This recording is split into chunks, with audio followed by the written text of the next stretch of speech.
नमस्कार, मैं हूं आशीष चित्रांशी और आप देख रहे हैं the news launcher. Mamata Banerjee के एक बयान से भाजपा के भीतर कोहराम मचा हुआ। ममता के बयान से भाजपा में आखिर क्यों कोहराम है? पश्चिम बंगाल में पिछले एक महीने से ममता बनर्जी की सरकार को कुर्सी को डांवाडोल कर रखा है। भाजपा ने पूरे प्रदेश में अराजकता का एक पूरा माहौल पैदा कर रखा है और सिर्फ एक मांग, ममता बनर्जी कुर्सी छोड़ो।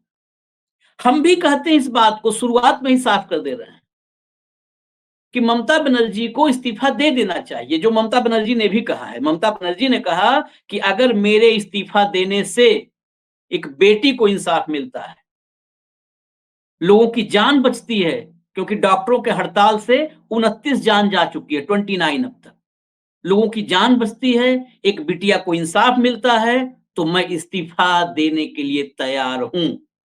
और इसी बयान के बाद इस्तीफा मांगने वाली भाजपा में कोहराम मचा है। भाऊ को जोड़िए कंट्रोल रूम इस चर्चा में। भाऊ, ममता के एक फैसले से, एक ऐलान से इतना कोहराम है, और उसके पीछे की जो वजह लग रही है, कम से कम 7 राज्य ऐसे हैं। एक-एक राज्य पे आज चर्चा करेंगे और दर्शकों से कहेंगे एक-एक राज्य की जरा कुंडली देखिए। 7 राज्य ऐसे हैं जहां पर ममता बनर्जी के इस्तीफा देते ही सरकार को सत्ता में बने रहने का नैतिक हक नहीं रह जाएगा। भाजपा को सत्ता में बने रहने का नैतिक हक नहीं रह जाएगा। सरकार गिर जाएगी अगर बंगाल, कहते हैं ना, बंगाल का तूफान उत्तर भारत में पहुंचा, बंगाल की खाड़ी से उठा तूफान। अगर बंगाल की खाड़ी के बजाय बंगाल से उठा ये सियासी तूफान पहुंच गया उत्तर भारत में, तो 7 राज्य ऐसे हैं जहां सरकार गिर जाएगी। और 7 राज्यों के बाद फिर साहेब का झोला भी हो सकता है देश को देखने को मिल जाए। इन 7 राज्यों पर और ममता के इस ऐलान पर आपकी शुरुआती टिप्पणी, क्योंकि ममता ने कहा कि भाई इस्तीफा देने को तैयार हूं, और हम भी व्यक्तिगत रूप से मैं भी चाहता हूं कि ममता दे ही दें इस्तीफा। देखिए आशीष, जो कांड हुआ हम्म, उस डॉक्टर के साथ, महिला डॉक्टर के, वो निंदनीय है, घोर हम्म, उसका निषेध करते हैं। और उस पे जो लिपापोती हुई, उस पे एक्शन होनी चाहिए। हम्म, मुझे लगता है कि सीबीआई के पास मामला है, सीबीआई इन्वेस्टिगेट करे और सीबीआई सही इन्वेस्टिगेट करे। सीबीआई हम्म, तो पिंजरे से बाहर आए और उस पे इन्वेस्टिगेट करे जो केस उनके पास दिया है, ना कि उसको ममता को कैसा इसमें घेरा जाए। इसका यदि आपने तय कर लिया तो फिर वो सीबीआई के भी हाथ कुछ नहीं लगेगा। Point number 1। पॉइंट नंबर 2, जब डॉक्टरों ने हड़ताल की, मुझे लगता है यहाँ पे ये पूरा राजनीति से प्रेरित है, क्योंकि डॉक्टर एक ऐसा प्रोफेशन है जो जीवन दान देता है। हम्म, डॉक्टरों के साथ अन्याय हो सकता है, डॉक्टरों की प्रॉब्लम्स हो सकती है, लेकिन जब डॉक्टरों ने हड़ताल ही कर दी और फिर डॉक्टर, आज करीब-करीब 27 लोगों की मृत्यु हो गई क्योंकि इलाज नहीं हो रहा है। 29 मेरा 29 हो गए। 29 लोगों की, मेरा मेरा सवाल उनको भी है, डॉक्टरों को। कई जगह ऐसी खबरें आती हैं कि डॉक्टर के नेग्लिजेंस से मृत्यु होती है। हम्म, लोग अस्पताल में तोड़-फोड़ करते हैं। यदि एक डॉक्टर ने ऐसा काम किया, अभी एक मध्य प्रदेश में एक कांड हुआ कि वो कहीं वो नैपकिन ही छोड़ दिया पेट में ऑपरेशन हम्म, के बाद। ये अक्सर होता है, लेफ्ट आँख की जगह राइट आँख की होती है। मरने के बाद भी आदमी बिल्कुल डेड है, ब्रेन डेड है, और उसके बाद भी उसका इलाज के नाम से लाखों रुपए लिए जाते हैं। हम्म, ऐसे कई डॉक्टरों के केसेस हैं, जहाँ डॉक्टर ही व्यभिचार करता है। अभी एक जगह मैंने खबर पढ़ी है कि एक अस्पताल था, वो रिनोवेट हो रहा था। हम्म, अस्पताल का जो मालिक था, डॉक्टर खुद, वो अपने दोस्तों के साथ एक कमरे में बैठ के शराब पी रहा था। हम्म, उसने नर्स को पानी लाने के लिए बोला और उस नर्स, शराब के नशे में नर्स पे हमला बोल दिया, उसकी इज़्ज़त पे। तो वो नर्स थी, वो जानती थी, उसने वो जो सर्जिकल नाइफ है, हम्म, उसके हाथ लग गया। उसने उन पे हमला किया, उनको ज़ख्मी किया, शायद उसका प्राइवेट पार्ट भी काट दिया। हम्म, ये हुआ है कांड। तो क्या ऐसे 1-2 कांड से पूरी जनता कल डॉक्टरों को मारना ही शुरू कर दे? जहाँ दिखे डॉक्टर।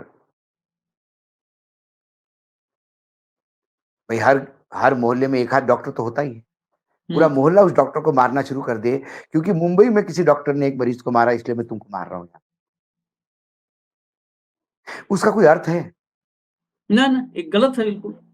जब सीबीआई के तरफ इंक्वायरी हो गई, तो फिर आप इसको राजनीति से प्रेरित कर रहे हैं। अब आपको कुछ नहीं चाहिए, आपको ममता का इस्तीफा चाहिए। हम्म, और आपको लगता है कि ममता का इस्तीफा देने से ये व्यभिचार हट जाएंगे समाज से। ये व्यभिचार, ये सामाजिक बुराई है। व्यभिचार करने वाले उसी समाज से पनपते हैं। जब कई डॉक्टर ऐसा काम करते हैं, तो क्या आपको पता है कि संबित पात्रा अभी एक सांसद बने हैं? हम्म, संबित पात्रा ये क्वालिफाइड डॉक्टर है, हम्म, पीएचडी वाले नहीं है, मेडिकल डॉक्टर है। क्या आपको पता है कि उनका लाइसेंस सस्पेंड हुआ है? हम्म, हम्म, क्योंकि उनकी उनके भी हाथ से कोई गलती हुई। तो जितने बीजेपी में डॉक्टर है, सबको मारना शुरू करे लोग। एक लोग आंदोलन करे कि सारे डॉक्टर अपना दुकान बंद कर दे। नहीं होता ऐसा। ये राजनीति से प्रेरित है, सबको दिख रहा है।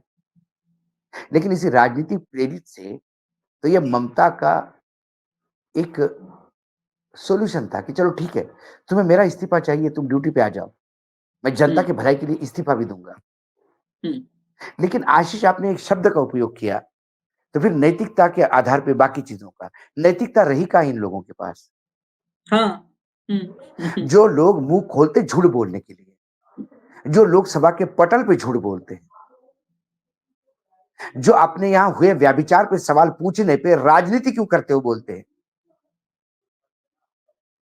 महाराष्ट्र में भी बंद का ऐलान किया था ना, हम्म, क्योंकि 3 साल की बच्ची, छोटी छोटी बच्ची आई, 6 साल की थी, एक 3 साल की थी।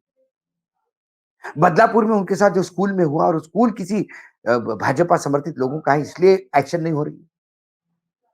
उस लड़की की मां घंटों बैठी रही थाने पे, मेडिकल हॉस्पिटल से आवाजाही कर रही थी। क्या वहां क्या हुआ? क्या वहां लोगों को गुस्सा नहीं आता? क्या महाराष्ट्र में सब नपुंसक बैठे हैं? हम्म, महाराष्ट्र में भी गुस्सा आया। महाराष्ट्र के भी लोग भी बंद करना चाहते थे। फिर न्यायालय ने इंटरवेन किया कि आप बंद नहीं कर सकते। लेकिन वही न्यायालय, मतलब वैसा ही न्यायालय, हाई कोर्ट कलकत्ता, कहता है नहीं, बंद होने दो, उनका अधिकार है। ये राजनीति नहीं तो क्या है? क्या न्यायपालिका भी एक राजनीतिक दल के चश्मे से चीजों को नहीं देखती क्या? जहां न्यायपालिका में नैतिकता नहीं रही, जहां राजनीतिक दलों में नैतिकता नहीं, सत्ताधीशों में नैतिकता नहीं रही, स्कूल चलाने जैसे और हॉस्पिटल चलाने जैसे नोबल प्रोफेशन में भी अनैतिक लोग बैठे हैं। सरकार के कान पे जू नहीं रेंगती। क्या बदलापुर के कांड के बाद लोगों ने पथराव किया था? नहीं। लोग सुबह 6 बजे से 10 बजे तक 4 घंटे लोग स्कूल के सामने प्रदर्शन कर रहे थे कि स्कूल एक्शन ले।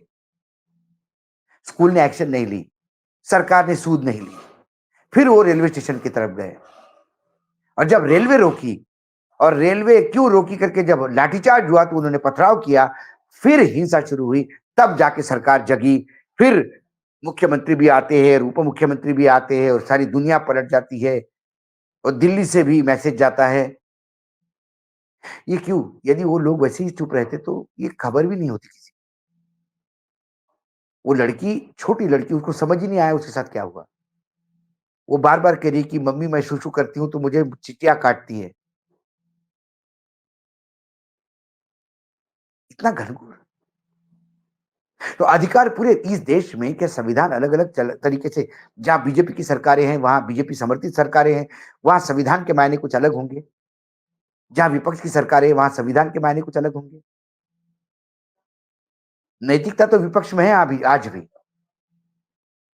पार्टी हारी तो राहुल गांधी ने इस्तीफा दिया अध्यक्ष पद से, हम्म, और अभी तक वो अध्यक्ष नहीं बने। उसने बोला नहीं, मैं नहीं बनूंगा ही नहीं।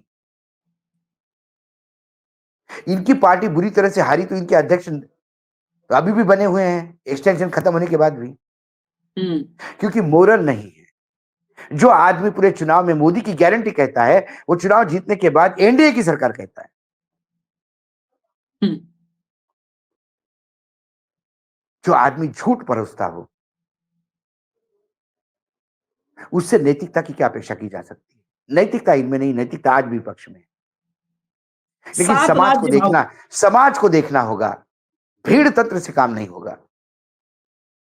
आज डॉक्टर्स इकट्ठा हो गए, चलो ठीक है, उनके पीछे हवा कौन दे रहा था? जब अन्ना हजारे दिल्ली में आए तो उसके पीछे षड्यंत्र कौन रच रहा था? हुँ, और आज क्या तब संघ, क्या बीजेपी तब अन्ना हजारे के साथ नहीं थी? केजरीवाल जी तो बड़ा चेहरा लेके आए थे, साफ सुथरा।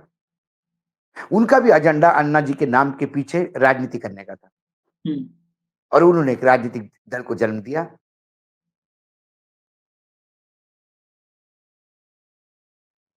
तो सबके अपने अपने एजेंडे हैं, इसमें पीसती जनता है। उस 29 लोगों ने हत्या का मुकदमा दर्ज करना चाहिए डॉक्टरों पे।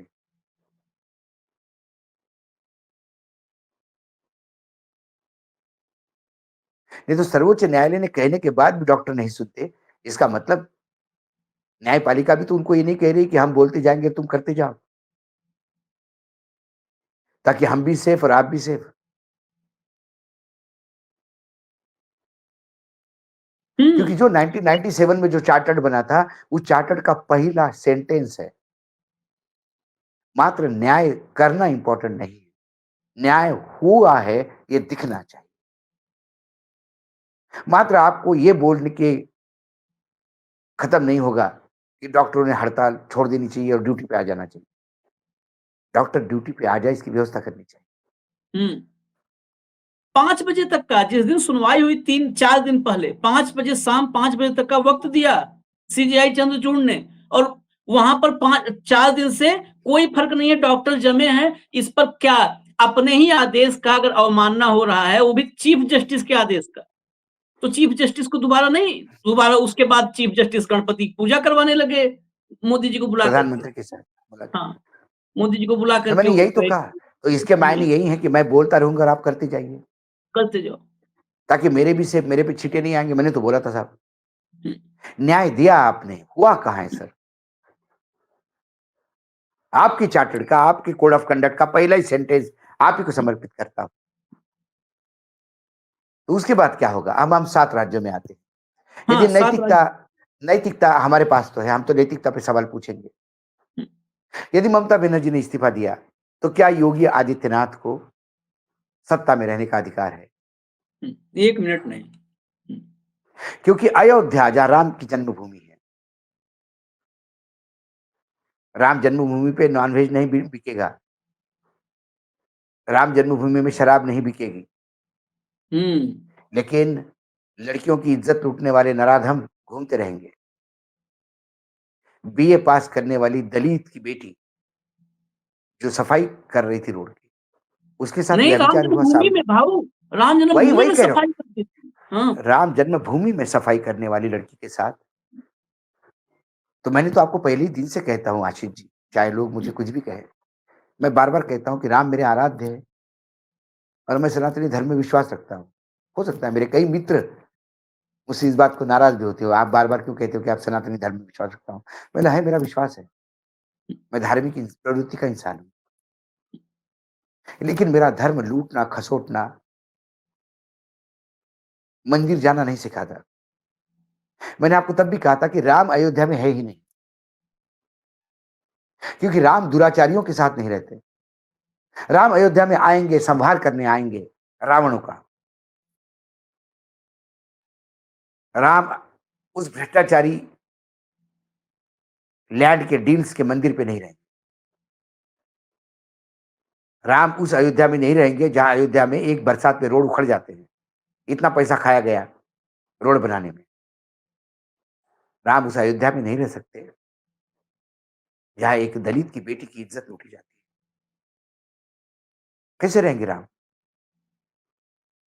आपको क्या लगता है राम मोदी जी और योगी जी के कहने पे आ जाएँगे? गंगा को पृथ्वी पर लाने के लिए भगीरथ को ऐसी तपश्चर्या करनी पड़ी कि आज भी कोई आदमी कोई तपस्या करता है, कोई कष्ट करता है, किसी चीज़ के लिए दिन रात खपता है तो उसको भगीरथ कहा जाता है। गंगा माँ भी कई तपश्चर्या के पास आती है। राम ऐसे आ जाएंगे क्या? आपने आह्वान किया कि अब भगवान आपको आह्वान करते आ गए, भगवान चले जाइए, चले गए। आह्वान करने वाले को भी भगवान देखते हैं कि ये झूठ का पुतला मुझे आह्वान कर रहा है, आधे अधूरे मंदिर में मुझे बिठा रहा है।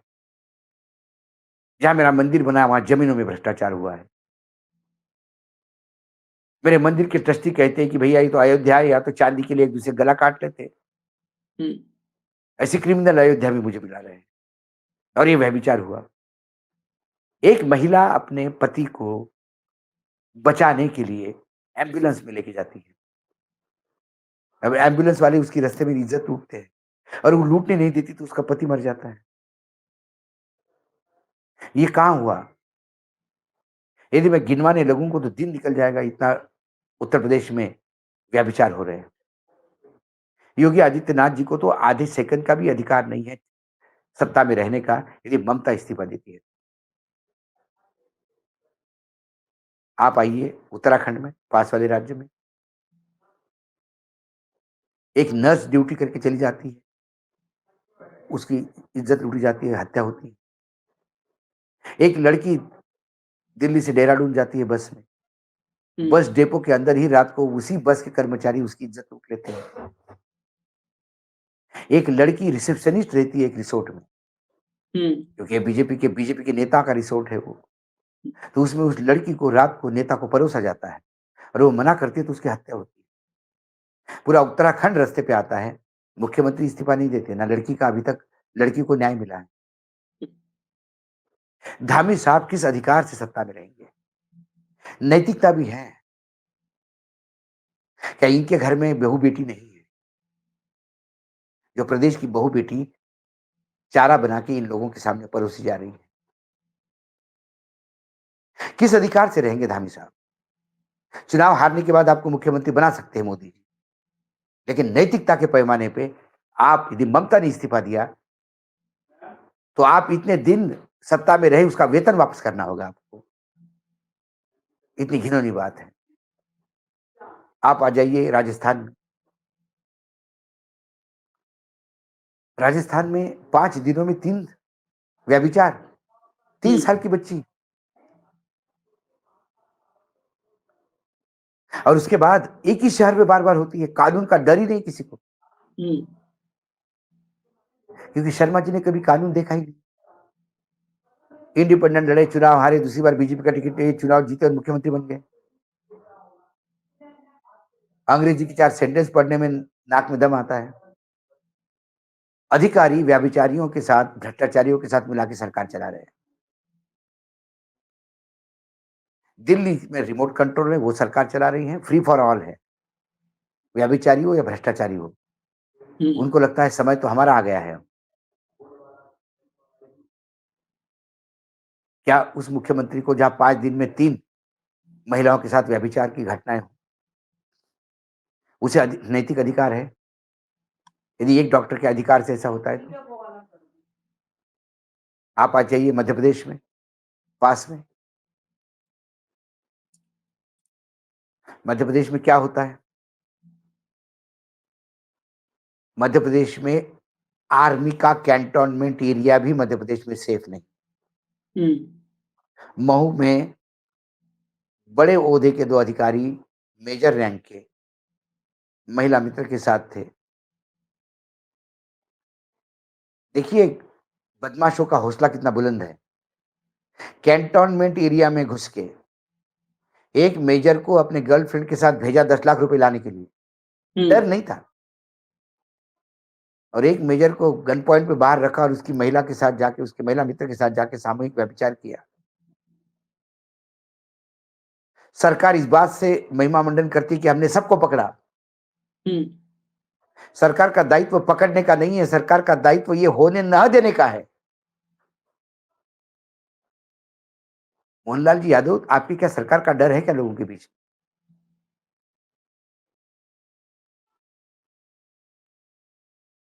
इसके पहले एक दलित के मुंह पे पेशाब किया जाता है।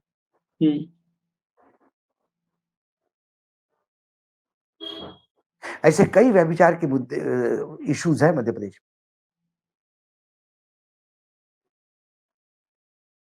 उज्जैन में। में तो तो क्या चौराहे पर, उज्जैन में चौराहे उज्जैन पर उज्जैन में चौराहे पे नहीं, महाकाल दिन दहाड़े दिन चौराहे में। पे नहीं, दिन दहाड़े ट्रैफिक चल रहा है, और वो जो कोयला गेट वाला चौराहा है वो सबसे बिजी चौराहा है। हाँ, गाड़ी आ रही है, जा रही है, बीच चौराहे के फुटपाथ पे एक लड़की की किस्मत लूट रही है और वहां वीडियो निकाले जा रहे हैं। उज्जैन महाकाल की नगरी, महाकाल लोक, क्योंकि हमको महाकाल लोक में पैसा खाना है। एक हवा का झोंका आता है और मूर्तियां गिर जाती हैं।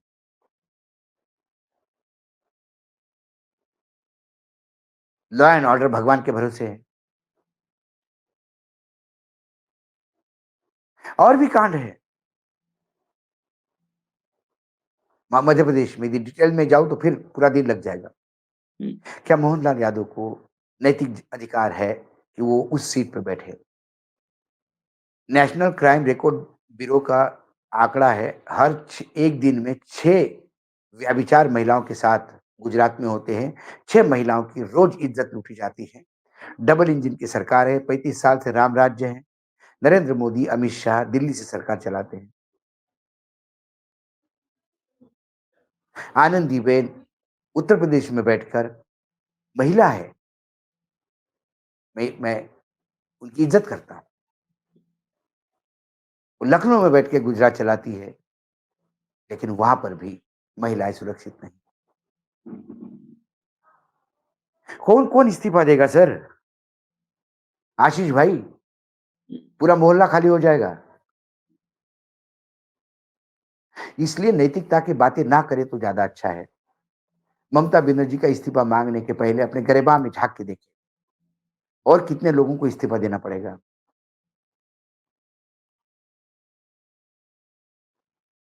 और हम शिंदे, किससे अपेक्षा नीतीश, करते हैं? हम किससे शिंदे अपेक्षा हैं करते हैं?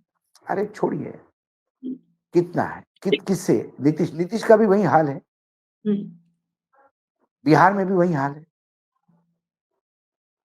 आप मुझे बताइए, क्या कोबरा पोस्ट के वो जो रिकॉर्ड्स रिलीज हुए थे, कन्वर्सेशन, जब अमित शाह जी गृह राज्य मंत्री थे अहमदाबाद गुजरात में, तब वो भी एक महिला आर्किटेक्ट का ही मामला था ना, एक आईएएस अधिकारी का ही मामला था ना। उसमें कौन इन्वॉल्व था? उस कौन मामले की दूध का धुला है? उस मामले को तो दर्शकों को अगर सुनना हो तो ऑन रिकॉर्ड है, दिल्ली विधानसभा में आज की तारीख में भाजपा के फायर ब्रांड हैं कपिल मिश्रा, बहुत बड़े नेता भाजपाई, बहुत तगड़े भाजपाई हो गए हैं। ये दिल्ली विधानसभा में हुआ करते थे, आम आदमी पार्टी के विधायक, आपको और कुछ दिल्ली नहीं करना विधानसभा में है, ऑन रिकॉर्ड भाषण दिया, पूरा पूरा आपको खोला। कुछ नहीं करना है, आपको यूट्यूब पे जाना है, कपिल मिश्रा और मोदी जी, जासूसी, इतना ही मोदी लिखना है। जासूसी, बस। मोदी जासूसी, इतना लिखना हम्म है। आपको पूरा एपिसोड आ जाएगा, और उन्होंने काउंट बाय काउंट बताया है कि क्या हुआ। हम्म हम्म उसके बाद मिश्रा जी को लगा कि मैं गलत पार्टी में हूं, हम्म यहां कुछ हो नहीं रहा है वो, हम्म। इसलिए मुद्रा जी बीजेपी में गए, क्योंकि उनकी लाइकिंग उन्हीं चीजों के लिए थी जो उन्होंने पढ़ी थी, और आम आदमी पार्टी में शायद उनको जगह नहीं थी, तो अब वो भाजपाई हो गए। तो जो कुएं में भंग गिरी है, ये क्या लोगों को बोलेंगे कि नशा क्या होता है? जिस कुएं में भंग डाल के पूरे गांव को पानी पिला रहे हो, वो लोग नशा मुक्ति की बात करें, हाँ, तो इससे ज्यादा हास्यास्पद और मजाक नहीं होता। एक और बड़ा चिंता का विषय है भाऊ इसमें, ममता बनर्जी इस्तीफा दें, हम तो कह रहे हैं भाई इस्तीफा दें, कम से कम इन लोगों को हमने पहले दिन भी कहा था कि इतना इस्तीफा दें। घिनौना और इस हिसाब से यदि पुलिस कर रही हो तो इस्तीफा दे देना चाहिए।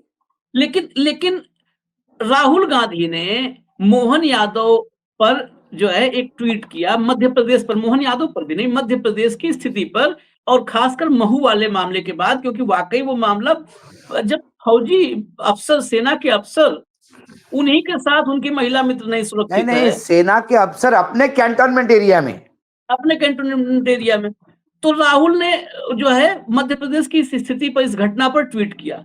मोहन यादव भड़क गए, कहे राहुल गांधी अपने राज्य देखें, ममता बनर्जी का राज्य तुम देखोगे, तुम सिद्धारमैया का राज्य तुम देखोगे, सुक्खू का राज्य तुम देखोगे, विजयन का राज्य तुम देखोगे, स्टालिन का राज्य तुम देखोगे, और तुम्हारा राज्य कोई न देखे।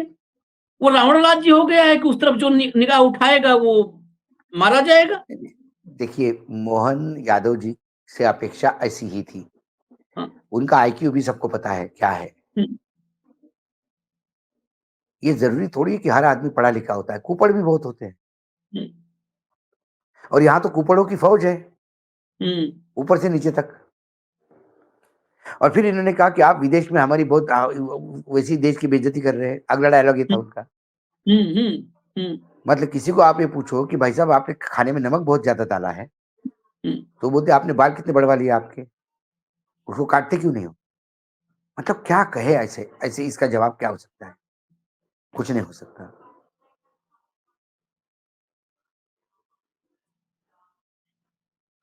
ममता ममता के इस इस्तीफे का हालांकि हम भी इंतजार, हम तो चाह रहे हैं।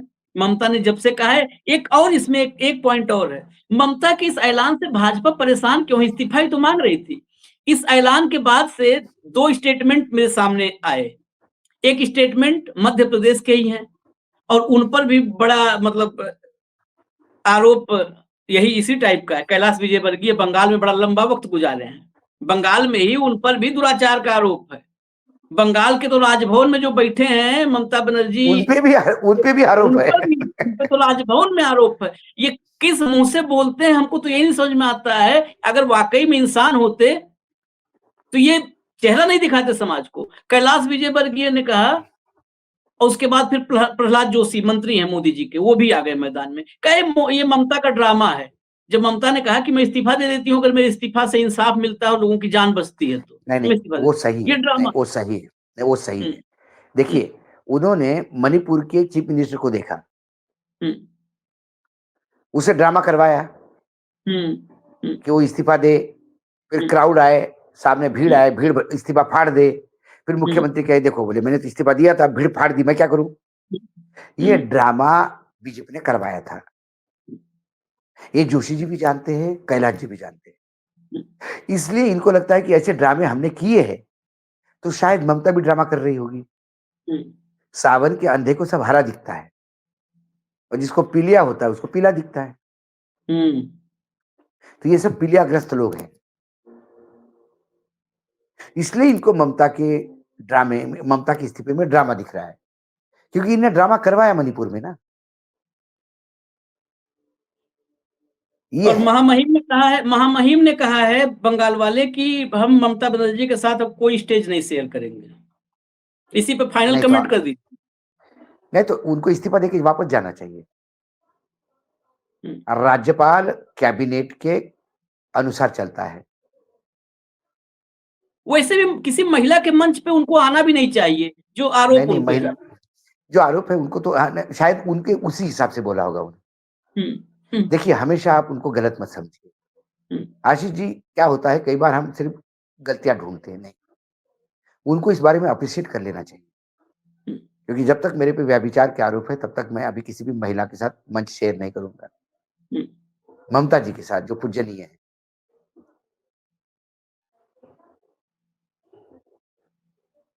चलिए, हम तो इंतजार कर रहे हैं ममता के इस निर्णय पे आगे के कदम का, क्योंकि ये देश भी इंतजार कर रहा है। इस देश में आज 7 राज्य हमने गिने नहीं, हैं, वक्त कम है, देखिए, नहीं तो घटनाओं के इतने लंबी नहीं, फेहरिस्त है। अरे मैं बोल रहा हूँ आशीष, ये इतने निर्लज्ज है, शर्म है कि इनको आती नहीं। ये ममता के इस्तीफे पे ठहाके लगाएंगे, लेकिन अपनी बात नहीं करेंगे। अपनी बात नहीं करेंगे। ये बात तो सही है कि इनको तो कोई लाज शर्म है नहीं, लोक लाज है नहीं। मुक्त एकदम हो चुका है, नहीं नहीं बेशर्मी का नहीं, अमृतकाल है। बिल्कुल अमृतकाल उस है। अमृतकाल, हाँ, बेशर्मी का अमृतकाल, खैर बेशर्मी का अमृतकाल इन्हीं को मुबारक हो। इस देश की जो 143 करोड़ जनता है, उनमें लाज भी है, शर्म भी है और आत्मसम्मान भी है। उस लाज, शर्म और उनके आत्मसम्मान को बचाए रखने के लिए सवाल हम करते रहेंगे। वो सवाल तीखे हों, कड़वे हों, उससे फ़र्क नहीं। कल दोपहर हम फिर मिलेंगे मिड डे मुद्दा विद अशोक वानखेड़े में भाऊ के साथ। दीजिए इजाज़त। नमस्कार।